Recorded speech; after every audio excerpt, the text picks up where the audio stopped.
Good evening, everyone. I'm at SeaTac Airport, and I'm about to head to New York City for the New York City Triathlon. And you might ask, well, why am I flying out at the nighttime? Well, ticket prices were a little bit cheaper. Actually, I had to book miles to go on this trip, but I am flying on United First Class, which is a red-eye flight. The intent of it, of course, is to lie, well, as flat as possible, but I know I'm not going to get a very good quality sleep. But aside from that, we have fully checked in. The bike has cleared through security, and I'm going to get myself through security as well.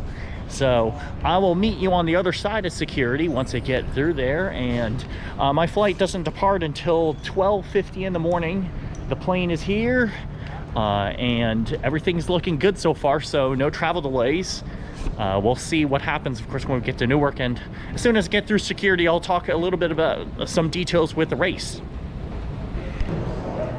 Alright, I've gone through security now, and I've got a while, actually quite a bit of a while, before we start boarding. I mean, it's only, looking at the watch here, 11:10, and I don't board until right around midnight, so I've got a lot of time to kill. But in the meantime, I will go and talk a little bit about how the thing will go wrong here. I think they shut this escalator off. Anyways, but the idea here is we're going to be boarding a United 737 MAX 8 aircraft, and the flight time duration, I think, is 4 hours and 47 minutes. Like I said before, going in through security, I'm going to be flying on United First, although that's kind of like a super premium economy seat with the way how this is just a red eye. I don't believe there's any food service on this flight, so it's going to be quite a not really an exciting experience. But then again, I'm planning on sleeping for as much of this flight as possible, because arriving in Newark is going to be quite the adventure. So I've got some time to chill, and I'll tell you a little bit about the New York City Triathlon as soon as I get settled into a seat here. But as you can see, the airport is pretty quiet. I mean, the only noise is really just me walking around, and aside from that, yeah, going to take it chill and pretty easy, and then we'll make our way over to Newark and into boarding. All right, I've settled in. I'm just gonna chill. Right out there, that is the aircraft. That is our 737 MAX 8, parked at the gate, ready to go. I put my glasses back on because can't really see all that well without them.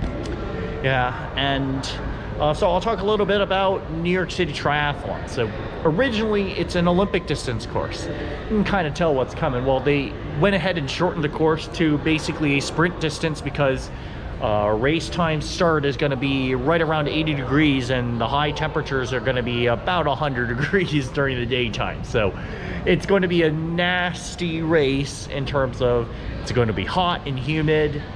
So they've shortened it to a sprint. So given that, they're still going to do the original start times, and that means it's going to go until, I mean, this might be a really quick race for me. I felt like it spent a lot of time and effort to get to New York City, only to have it become a sprint. But you know, safety first, and I totally understand. And I was a little bit worried myself that the race was going to be a little bit dangerous when it comes to temperatures. So fully understand their decision to do what they did. And but so the swim is still going to be the original swim, so it's still going to be a 1,500 meter swim. Then they've shortened the bike course to I believe 12.8 miles or 13 miles, but basically half of the distance what it was originally. And then the run is shortened to 2.6 miles. So this is basically going to be an all-out sprint to the finish line, and it's going to be, yeah, I'm going to be pushing threshold even in the hotter conditions, because it's going to be basically within an hour and 10, an hour and 15 minutes I should be done. So I'm going to treat this like a sprint distance race. The swimming, though, it's 1,500 meters. It's going to be with the current swim, so I anticipate swim times to be pretty fast. I am going to essentially go pretty much free when it comes to the tri-bike setup, where I'm just basically going to be in full sprint mode, where I will remove the down tube bottle cage and I'm just going to stick with a bottle right in front of me. I'm going to go full aero, and in my bento box I am going to have, of course, the spares with me, one spare, and then the tire levers, etc. So that's basically going to be my mechanical kit for the bento box rather than nutrition. I'm going to carry 2 gels with me on the bike and run, so I'm going to be consuming a gel just as soon as I get onto the bike, and also another gel just before I get into the run. I anticipate to not consume any more fluid aside from just the single bottle that's going to be on the bike, and I anticipate I'll be drinking at least half, if not 2/3 of that, because it's going to be a hot race. And then it'll be an all-out sprint for the 2.6 miles. I'll see what I can do. I mean, if threshold serves me right, I'll probably ride around 6-minute 20 pace. Hopefully a little faster, but again, I'm still kind of going through this in a hard training cycle. So what I'll do is, as soon as I get aboard to the plane, I'll show the what they say United first class seat, which is really not much of a first class seat. I mean, it's just basically business product stepped down a little bit for an overnight flight. So, but I'll still show the seat around, and I will start filming again once we start getting aboard. All right, it's around 12:15 in the morning. We're getting ready to board here. Going to seat 2A right by the window. And there we go.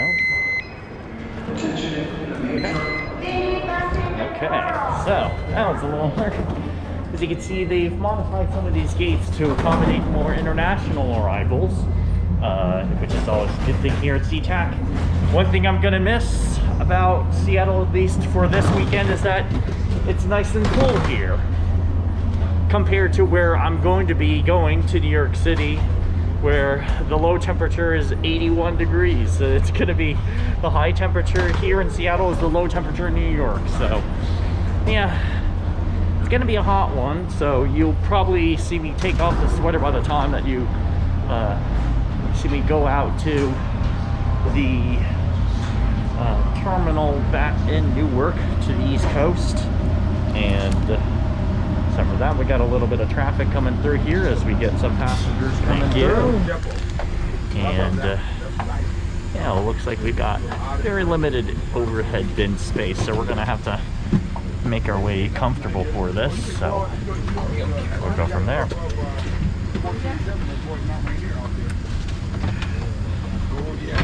Got traffic ahead of us. As you can see, got quite a few pulling bags trying to stroll on through. Once we get through here, then we'll make our way accordingly. So we've got the old business class type of seats. This is the old leather styling. And let me go and settle in here once we get ourselves settled through. Alright, I've gotten settled into my seat here in seat 2A. This, like I said, this is the older style cabin. It's just the full leather seating. After the window here, nothing too special, but as you can see, yeah, this is your neighborhood United first class seat. Just a simple blanket. Of course, I'm going to buckle up here shortly. And I actually kind of like these seats a little bit more because these are slightly more comfy compared to the newer United First, or domestic class that is, which have a little firmer seats. But you know, it's going to be just an overnight flight, so I'm going to take it easy and wait until we hopefully get aboard and get a light. And there may be a dinner service here, although I'm probably going to be more inclined to go and take the snooze of the mask on, but we'll kind of see how it goes. So for now, just going to sit back and relax and enjoy at least the cooler temperatures here before we get to New York City.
have now landed in Newark Liberty International Airport, and it's as though things haven't really changed, at least the last time I was here back in 2021.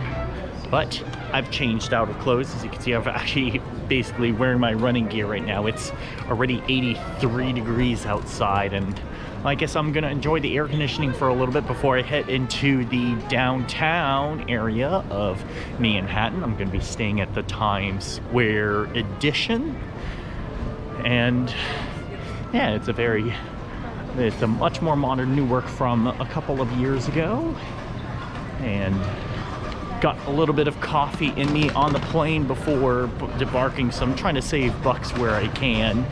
And yeah, it's very expensive. I mean, $21 for a freaking bagel. I mean, I don't know how gourmet it's gonna be, but I'm not gonna do $21 for a bagel. It's gonna probably be even more expensive when I get outside. I mean, just look at these prices here. I mean, that's not inflation, that's stagflation. But that's just me getting up to the reality of, well, living on the East Coast is also very expensive too. So, but I'm kind of pseudo home, at least back to the East Coast, and I'm gonna make my way over to the baggage claim to go and see if my bike made it one piece, and I'm gonna take an Uber to the downtown New York City area, and I'll check back once I get to my luggage and get to the Uber and make my way to the New York of City. We are at the Times Square Edition. Going to open through to the room. Just got the bag delivered. And it's actually a very simple room, but to show you around here, they decided to make literally the toilet half of the size of the shower area. I always like walk-in showers. In fact, I'm probably going to be taking a shower shortly here. This is the sink area. Towels are down below, but a fairly simple area nevertheless. I like it simple, although it's not the most eye-popping room here. Got additional outlets, and of course the bed. Look at this nice shower here on the front. With a nice chair. We are on the 42nd floor, so we're quite the ways up here. Looking over down this way, that is down to Times Square. Apologies for a little bit of the glare, but there you have that. Outlets underneath for what is supposed to be the working area of the, I don't know. We'll kind of make that work, and then a king-size bed. I'm going to be unpacking the bicycle here shortly, but I've got some work to do. And inside of here, before I forget, there's a fridge to see what else we have here. I think it's plenty of, well, drinks in here, although I really kind of want to store my own things. Got quite a bit. I'm gonna look. Oh wow, Hudson whiskey. Okay, well, I gotta see what the tab is for that. And then we got, of course, the shoe and sewing kit, and then 2 extra drawers. And there's also a robe. Although, I don't know if I'm really going to be using it, but I will be using that luggage rack case though, or at least the place to hold it. And there you go. That's the room for you in a nutshell. I'm gonna go here and get myself set up for regular work stuff and check back a little bit later.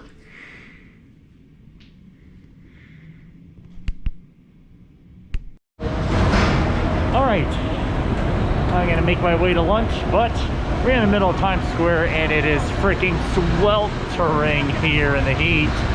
But I'm gonna show you around for a little bit. I'm gonna head to Ichiran Ramen, and then from Ichiran Ramen, I'm gonna head to the New York Hilton Midtown area to go and have my check-in. Times Square this way, and once I'm done with lunch, and I'll also show you around registration in what is now a very hot New York City. I mean, it's hot. It's just like Frankfurt was. This gives me the Frankfurt vibes, although a little bit more humid. So from there, I'll check back in a little bit.